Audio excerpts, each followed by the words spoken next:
Hi, and welcome to the Human Side of Business podcast. I'm Ange MacCabe, CEO and co-founder of Intuitive Performance.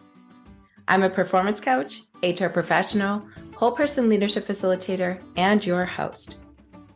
The Human Side of Business podcast is fueled by the genuine curiosity to understand how personal characteristics and skills can be leveraged to drive individual and team performance, tangible outcomes, and ultimately organizational success within business. Each podcast is devoted to sharing knowledge, expanding our learning edges, and exploring the trends in corporate culture towards growing the emotional intelligence of organizations. I'm so glad you're here. All right, and a very warm welcome. Lovely to have you here, Jim Saliba. We want to introduce you first before we jump in. I know we were just in the green room, Jim, and are anxious to talk about our topic today. But for everyone, our listenership out there, I'd love to introduce you to Jim. He's a certified coach, trainer, author, and public speaker with a BA, MBA, and over 30 years of experience in the leadership world. His career really began in the software engineering background before being promoted to management in the IT industry or sector, where he eventually became the VP of a $4 billion tech company. He worked tirelessly to gain the knowledge and experience to become a leader employees want to follow. He has been in the trenches and has conquered most challenges leaders face throughout their careers. So I'm so excited to have Jim here with us today so that we could talk about adaptability in leadership as well as development as a leader. Welcome, Jim. Thank you for having me here today, Angie. I'm thrilled to be here. Wonderful. So, Jim, super excited to unpack, based on your leadership background and extensive experiences, what have been some of the core learnings that you've stumbled upon when it comes to adaptability?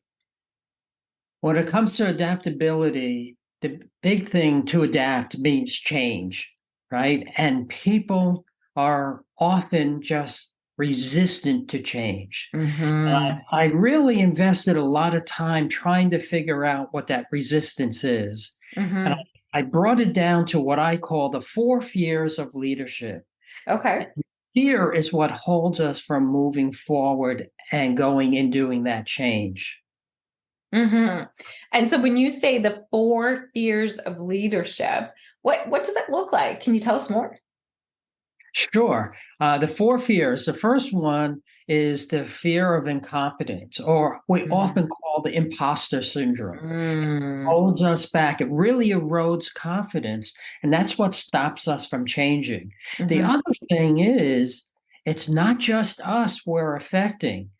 You affect a whole team and organization that's below you. So when you're in this imposter syndrome, decisions slow down because you want to get it right. You don't want to be called out as doing something wrong. You're creating a culture of uncertainty below you. And then the second fear is fear of appearing foolish. I might be in a new position. I don't want to do something to look stupid, right? Quote unquote, right? But this also creates a culture below of uncertainty underneath you. The third fear is the fear of failure. Right? And we've all felt this at one point or another. And that also creates a culture of blame, actually. And I've seen this so often because we don't want to fail, so we push off decision making to someplace else. We deflect it, maybe upward. So when something goes wrong, we have somebody to point to and blame. So I avoid accountability and I look for blame. The last one is the fear of being vulnerable or appearing vulnerable. And that also creates uncertainty and insecurity in the teams below you. So when we talk to clients, we try to pinpoint where they are in there, and it helps us move forward and then adapt. Absolutely. And I'm enjoying it. And I can hear the coach approach and what you're saying and moving forward and adapt, because oftentimes we know that in coaching, it's reflecting slightly to understand what that thing is, or maybe what that roadblock is.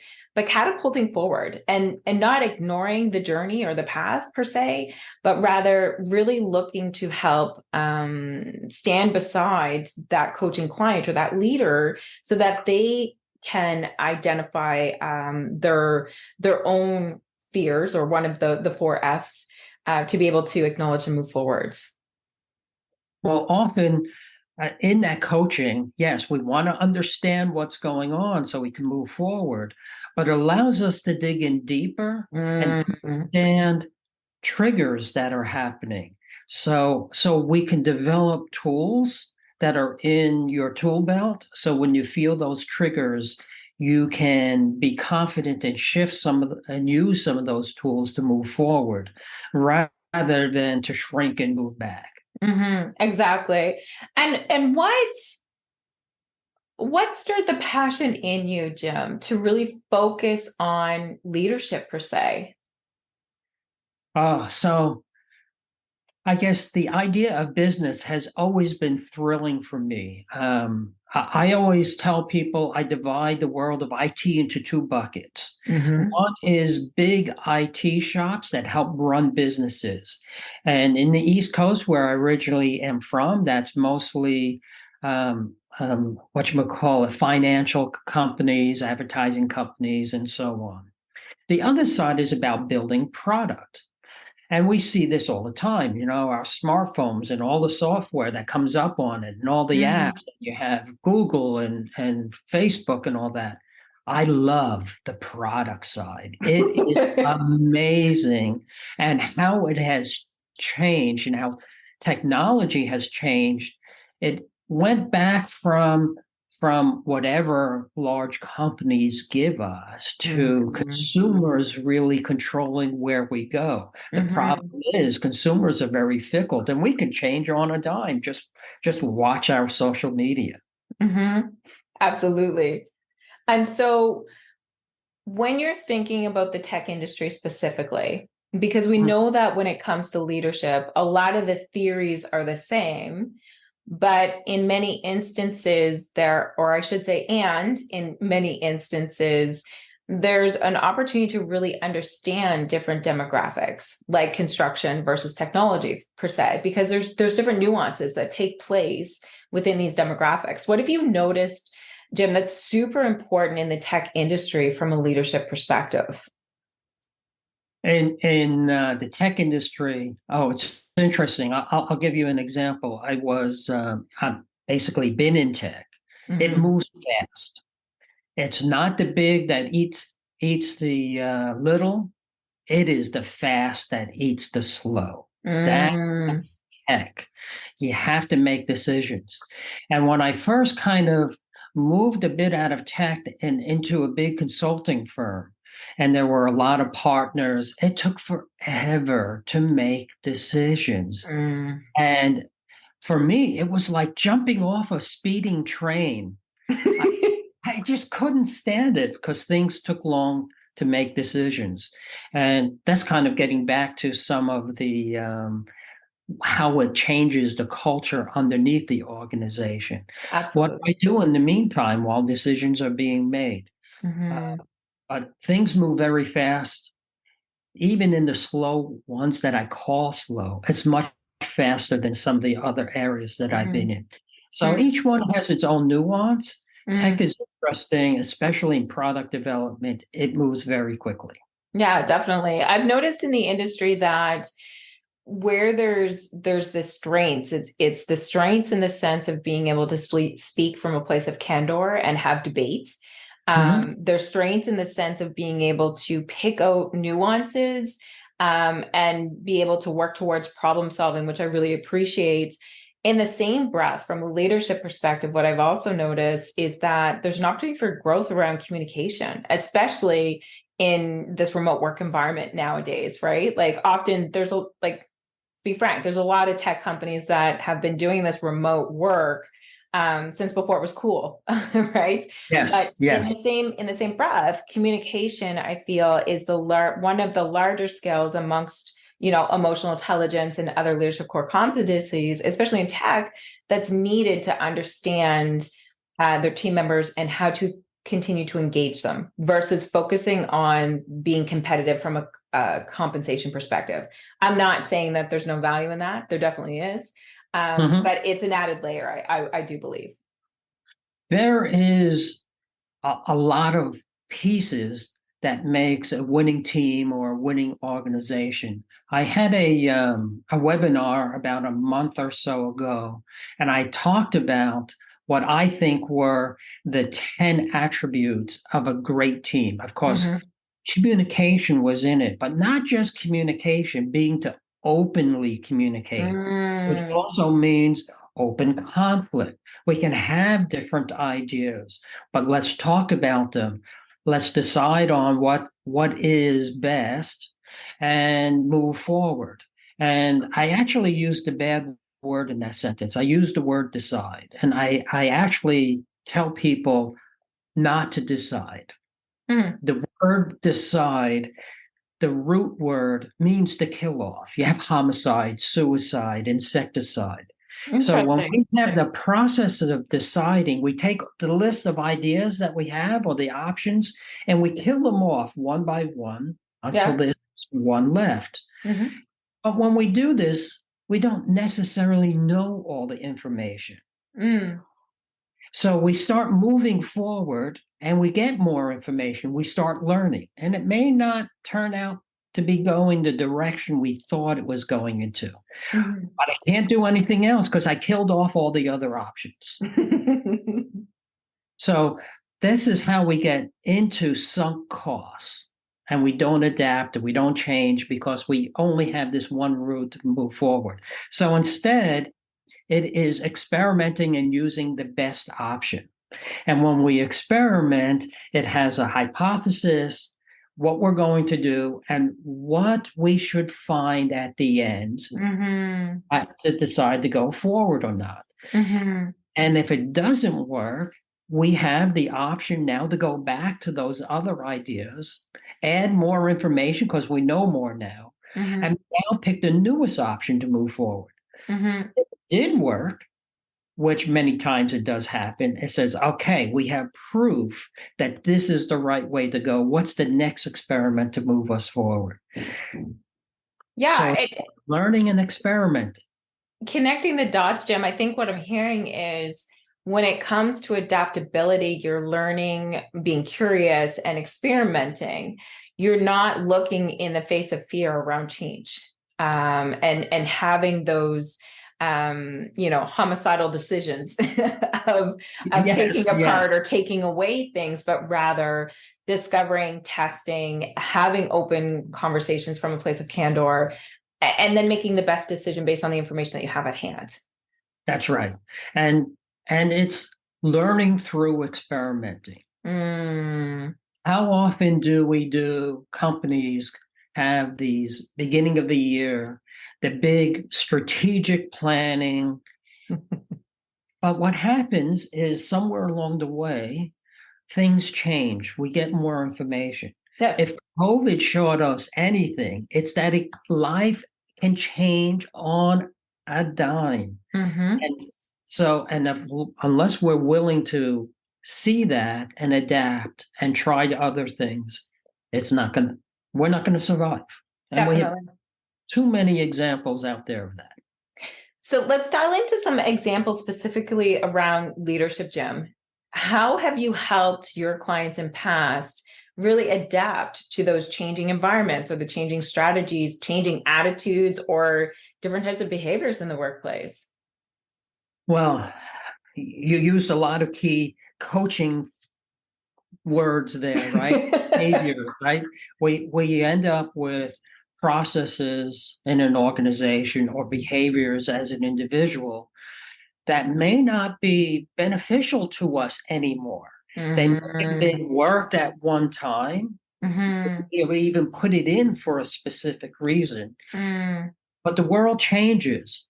And unless we're willing to relook at them and be able to change them and adapt to them, we're going to get stuck in a world and the rest of the world is going to move by us. Yes, definitely, definitely. Right? And You still have a Nokia phone, right? No, I don't. Right? No. And what was coming up for me, I just had this epiphany because I mean, in a past life in HR, a lot of processes and systems would come into play, right? And oftentimes, we would actually write the policies that we wouldn't look at them for minimally a year, maximally, it could be like 3 to 4 years or when applicable. And so you have all these systems, not just operational, but across organizations that are demanding of us to look at it in a different manner. I'm not saying throw systems out with the bathwater, but I'm saying, it gives us an opportunity to be a bit more innovative and adaptive with those types of systems as well. Yes. I watch the word innovative because it tends to be overused. But whenever we Correct. use the word innovative, we think about product and Mm-hmm. services. Mm-hmm. But we have to think about innovation of processes, internal, our own behavior. We can Yes. be innovative yourself. Mm-hmm. Uh, I worked for a company many years ago, Computer Associates. They're no longer around. Um, but often you would have to go from one team to another, and it was commonly called reinventing yourself. Mm-hmm. They Mm-hmm. really wanted you to be able to pick up almost anywhere in the company, have the attitude of learning, Mm-hmm. reinventing yourself, moving Mm-hmm. forward. And that's all change. It's not easy to do, and it didn't fit everyone. Right. But in today's world, and we're back to adaptability, you have to be able to adapt first within yourself Absolutely. before you can adapt outwardly. Definitely. And for me, this comes up again and again in the sense that self-awareness really is that Hmm. key to unlocking so many different things when it comes to being, a best practice, quote unquote, leader or someone that's consistently reinventing your journey around leadership. You said the word self-awareness. I tell people about leadership, go and Google the top 10 skills needed for a good leader. And you'll find communication and delegation and a whole list of other things. Mm-hmm. There's two that top it all. One is self-awareness, and the other one is self-development. Absolutely. Without those two things, none of those other ones will ever matter because your Absolutely. blind spots won't go away. Your fear won't go away. You have to understand those two basic things first. They're not And easy. They're great abs- words, but they're not easy. no, I honestly, I haven't done this, to be totally honest, but I would love to Google where the word soft skills came from. Like, why is it called soft skills? Because there's nothing soft about learning these skills and habits, that call us leaders as humans, right? Right, Um, right. at the end of the day, what's coming up for me, Jim, is that, you know, oftentimes what I hear is leaders will come into the coaching call or they'll come into the facilitation room and they'll say, yeah, it's great to develop self-awareness. And of course I can ask my employees, but they don't say anything.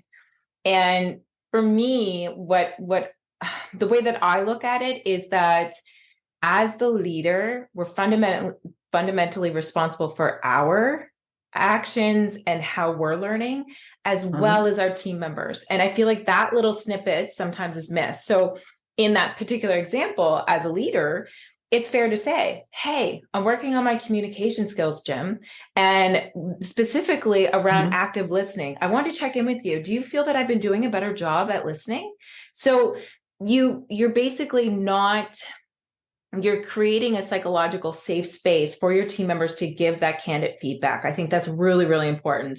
And in some circumstances, even with my team today, I've had to say to them, look, this is not this is not this is not a muse to get information and then come back at you at all.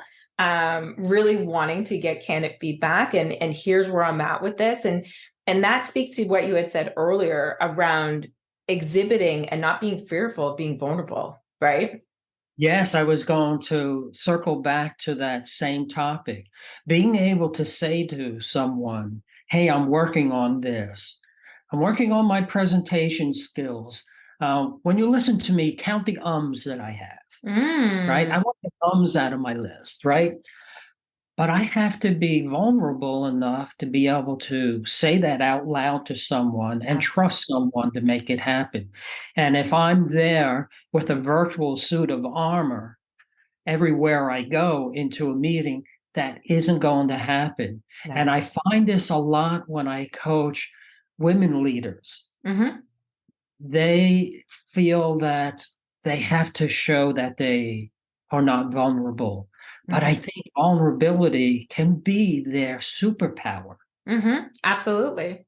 Absolutely. And I think there's a lot of unpacking that topic on itself, Jim, I do Oh, believe. yes. But but that aside, you're absolutely correct in the sense of being able to utilize empathy, compassion, and vulnerability as a combination as a superpower, especially in women, because naturally and socially it's a bit more accepted at this point in time, unfortunately.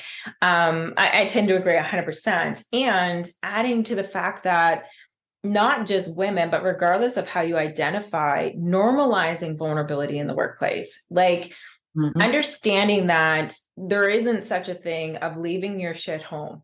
You just don't. Right. We are a whole person, regardless of if we're at work or at home. So it's, I think it's to your point, it's a whole host of things and skill sets and leadership that really allows us to adapt.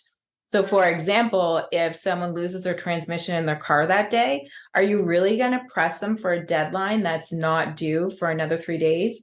More than likely not. I would hope not, right? Or conversely, if someone's child's sick and it's the fifth time that week, as a leader, will you be annoyed? Slightly, yes. Will you question it? Depends on context and history with that person. But at the end of the day, believing that your team members are trying to do the best job that they can, I think is really important as well. And I think that partners nicely with vulnerability because that helps create that soft landing space for your team members to be able to show up as their whole intentional self in the workplace. I agree. You're a whole person.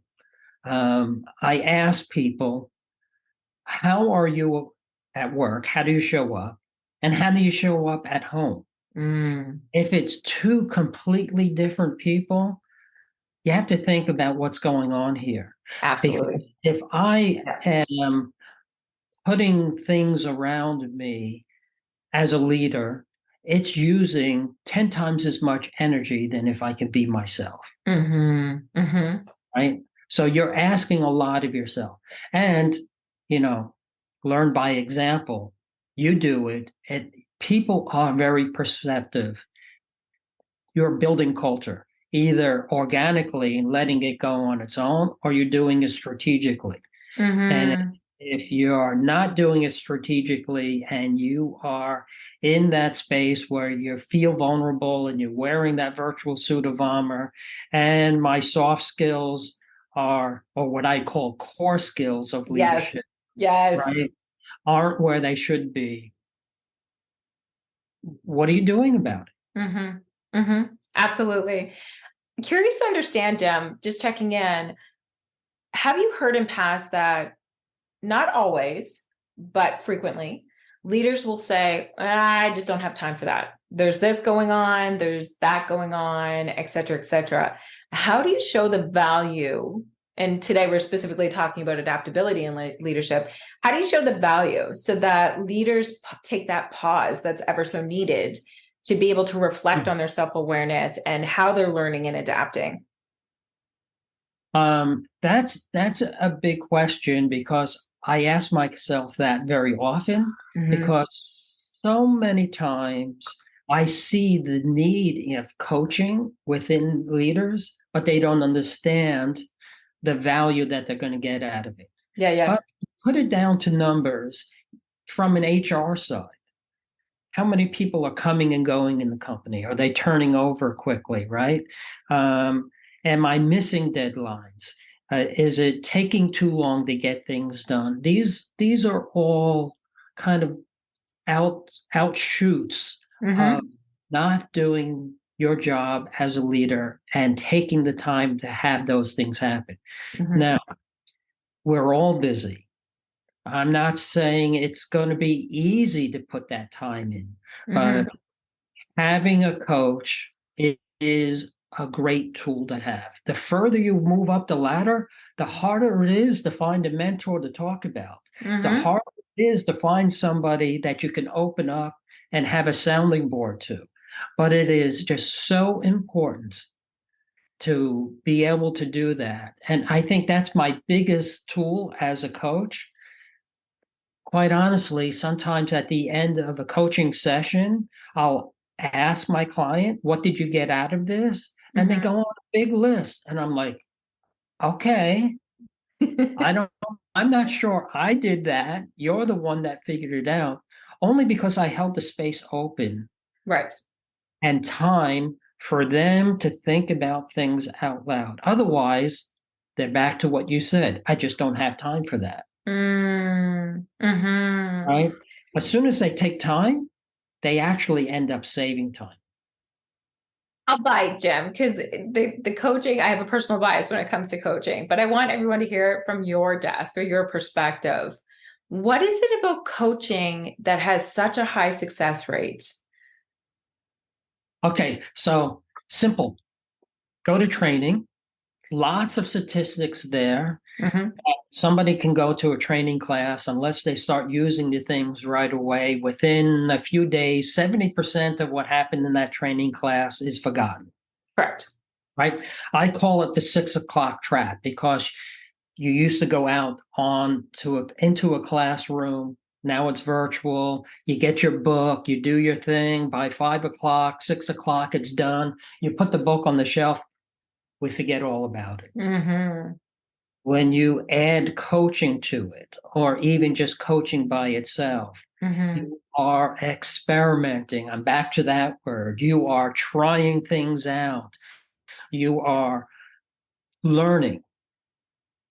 Adults are different than kids. When Very we much were so. young in elementary school, we just soaked it in. We learned. As adults, we're experiential. We learn by doing, and we learn more by things that don't work than with things that do work. Mm-hmm. When we try things out and we take the time to say, that worked, that didn't work, what do I do differently next time? How do I Mm-hmm. persevere or pivot? Makes changes and that actually very quickly. And that's what coaching is all about. It's really Mm-hmm. getting people to think about things, try things out, learn from it, do the next thing. Absolutely. And chiming in there, Jem, from my desk as well, I strongly believe that when it comes to finding the right coach, that's what it comes down to. Yeah. Sometimes you may need to work with a couple coaches for them to really see you and hear you. And it's not coming from a place of warm, fuzzy, rose-colored glasses, but rather someone that can call you out to a place of Mhm. elevation, right? There's Yes. nothing better than sitting in a coaching session. And I'll never forget when I went through my certification, just a sidebar conversation here. When I went through my certification, to your point, I thought that it was going to be online learning. I'd get my book, I'd do the quiz, I'd pass the course. I'm a coach. I can do this in a breeze, no worries. In actuality, what really happened was I had to do work on myself. Like that wasn't advertised in all of this. And as a coach, you really need to work on yourself to get to those higher echelons to be able to work with strong leaders or leaders that want Yep. to grow. The biggest piece that I can advocate for in the sense of coaching is that it really helps you understand yourself. And that's where that part of self-awareness comes in, because you Mhm. get almost immediate validation or devalidation based on how your coach is asking you questions and how they're um, getting you to look at your own blind spots, essentially, would be the correct way to put it. And then at the end of the day, it's not just like, okay, we learned this thing, to your point, Jem, then it's like, okay, Ange, go back in the world and experiment about this belief. What is your new belief now? And did you find any other blind spots in that belief? And what does that look like for tomorrow? I you're singing to the choir again. Um, it is really getting them to open up their mind, stop and think a little bit. Right, I say, I'm not doing anything really you can't do on your own. right. Working with a coach adds rocket fuel to it. Mm, right? We mm, get to hold up the mirror and ask those questions that they maybe know they need to ask themselves and avoiding asking because of some fear or they don't really want to know the answer. I absolutely. had someone that I was coaching, and he's new to his job. He's at a director level. He's doing new things. And I asked, well, what about the next level? What are you going to do? What are you thinking about? Well, if I do this and do that, I do a good job. I'll be considered for the next level. Hmm. And I said, well, what about your review? When's your next review? Hmm. What's it going to say? And I said, well, why are you waiting for it to be in writing Yeah, before you have a conversation about absolutely. it? Absolutely. And it got quiet for a long time. And he was like, I know, you're right. I should be talking about it now. I shouldn't be waiting for it. I never thought of that. And And this is this another area. I'm gonna get on a soapbox for a second here, Jim. This is another area that I'm passionate about, and that's performance, because I didn't personally realize that I was responsible for my success specifically until I started my own business. And then I had that epiphany. Maybe it was the maturity in my brain. I don't know. But then I had that epiphany in the sense that regardless of where you work, whether you work for yourself or someone else, you are just as responsible for your success in your career as your leader, right? And it's a Mhm. two-way street. And this is where I'm coming back to the point around adapting. So from a performance perspective, there's a lot of opportunities to adapt. Whereas adapting and having less judgment if your team members come to you and ask for a raise, start asking questions as to what's promoting that. Because 9 times out of 10, it's not really about the money. It's about perceived unfairness, or it's about not feeling validated or not heard. Mhm. There's adaptability around how we do our performance reviews. Some companies are moving towards the coach approach, others not so much, and keep it in writing and have those kind of back and forth calibrations. There's so much value in having two-way conversations with your team members to understand who they are. How are they motivated? What about their Yeah. engagement? What do they want to do? Are they happy where they're at? What types of projects could you also utilize their strengths? Those Yes. types of things. So what started me on that path, early in my career, our company had Dale Carnegie training Mm, on site. And I was learning, I was an early manager at the time. And that kind of started my whole coaching persona as a manager. I love it. I turned around and I said to my team, okay, I'm changing how we do our meetings. We do our weekly status meeting, that's good. But our one-on-ones are no longer my meeting, they're your meeting. I'll Hmm. book the first one, they're all yours after that. Please give me an agenda the day before so I can be prepared for you. Hmm. And at Absolutely. least once a month, I want to see personal development somewhere in that agenda. Hmm. And once I started doing that, a couple years later, I was moving within the company, or other people were moving out of my team to someplace else in the company. And they said, Jim, can I still have that monthly development meeting with you? Right? Yeah. All it was is coaching, Hmm. them telling me what it is they wanted out of life. Where do they want to Yeah. go? Yeah. Me as a boss trying to clear the runway for them. I used Hmm. to go as far as lending people out a few hours a week to other departments. And other managers said, when their jaw picked up off the floor, they said, you're doing what? And why are you doing this? But I'd rather see people move out of my team somewhere else within the company than move out of the company. Absolutely. Yes, I definitely can get behind and subscribe to that for sure. Because going back to an earlier point with regards to asking questions of lagging indicators is what you were pointing to in the sense of leveraging your leadership or, increasing your adaptability in leadership is that no longer is it 2 times an employee's salary to replace them. Oftentimes it's 2.5 to 3 times. Like the Yep. stats are creeping up. And then on top of that, we have a workforce across North America, anyways, of baby boomers that are retiring. So there's Yes. multiple things going on top of pandemic type Mhm. things that leaders need to really consider in the sense of how they're adapting. And what's really interesting is when you think about change, there's definitely process and procedures that you can wrap around that. But if you don't have those human skills, like a growth mindset, Mhm. self-awareness, like you had said, lifelong learning, looking at diverse perspectives, flexibility in how you decide things. You pointed to that earlier in the podcast, using a great example, jumping back into kind of like the fifth grader scientist experiences. If you don't have all of those core human skills, then you're not going to be able to influence that change as a leader. Yes. And honestly, from my perspective, leaders have a harder time now than maybe in previous generations, Absolutely. right? Things are moving a lot faster. Mm-hmm. Where you used to be able to be either really good, long-term, strategic, visionary, Yes. or really good at executing. You could, and you could be one of those, but now you kind of need both. Not only that, I would actually debate you in the sense that when it comes to leadership styles, I look at them more as tools in your tool belt.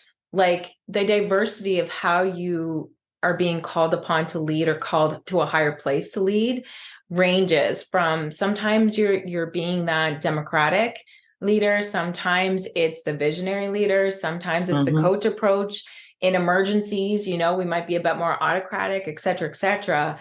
So, I don't feel like we're adopting any one leadership style anymore, but the necessity to understand what type of leadership styles are out there and how you can adapt in each environment, situation, sometimes by team member. Yes. So I spend a lot of time talking to clients about this and helping them understand what their natural or their go-to leadership Mm-hmm. style is. And Mm-hmm. that's great. Mm-hmm. They, just as you said, they have to be able to learn and adapt and use some of those other leadership styles when the situation calls for it. Mm-hmm. Yet we need to figure out and soft skills and all that to understand when we need to be able to change, adapt, and use those different leadership Yes, styles. absolutely. Right? Absolutely. Otherwise, we overuse the one, Mm-hmm. Mm-hmm. and that could be just as harmful than not having a good leadership style at all. Yes. Yes. I tend to agree. I like that add on.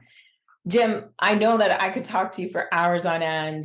This has been absolutely amazing. Before you go, tell us more about your book. I'd like to give you the opportunity to express a little bit more about that and where we can find you. Okay, so my book released just about a year ago, Mm-hmm. September of last year. It's called the Six-Step Leadership Challenge. It's more of a how-to than many of the theoretical leadership books that are out there. And it talks about a lot of things that we said today. And part of the steps are, how do I look at myself? How do I engage the environment and the workplace around me, right? Retrospective. Then it's looking forward. What do I want to do in life? I Mm-hmm. have this thing called my 4 quadrants of leadership: vision and strategy, learning through execution, being able to have culture, people, processes. And the last one is about executive presence. And Mm-hmm. what pieces of those do you need to grow to be able to get you from where you are now to where that vision is? And we Mm-hmm. start building a plan to make that happen. So I use that a lot when I'm coaching people, as you can imagine. But I put it on paper and I put a bunch of ideas in there. I have a couple other books that I'm working on: how to use the 6-step leadership challenge to build a better team, or Mm-hmm. Unstoppable team, how to use the 6-step leadership challenge for your next promotion, and things like that, right? It's getting a little targeted. Yeah, amazing. The book is on Amazon, but if you go to my website, jamessaliba.com, it'll pop up, and it's a little cheaper on my website than if you get it on Amazon because, I want people to visit my website. We can understand that. Yeah. For sure. You'll also find me on LinkedIn at James Saliba. You'll find me there. I'm on Twitter. And please, on my LinkedIn profile is a link for a virtual coffee if you want to chat. It's open for people. Feel free if you want to reach out and extend our discussions. That's great, Jim. Thank you so much for joining us today. Oh, thank you very much for having me. Thanks for listening to the Human Side of Business podcast. I'm glad you could join us. If you enjoyed today's episode and want to stay updated with our latest content, make sure to visit our website. The link can be found in the episode description, where you can subscribe to the podcast, sign up for our newsletter, and learn more about our whole person leadership services. Sounds interesting? Explore the Whole Person Leadership Cohort by Intuitive Performance, a unique program that offers unparalleled support to managers on every step of their leadership journey. Our program features evidence-based assessments, workbooks, group coaching, and interactive learning experiences to help you level up your leadership skills. Reach out today to apply to one of our upcoming cohorts. Until next time, take care and stay curious.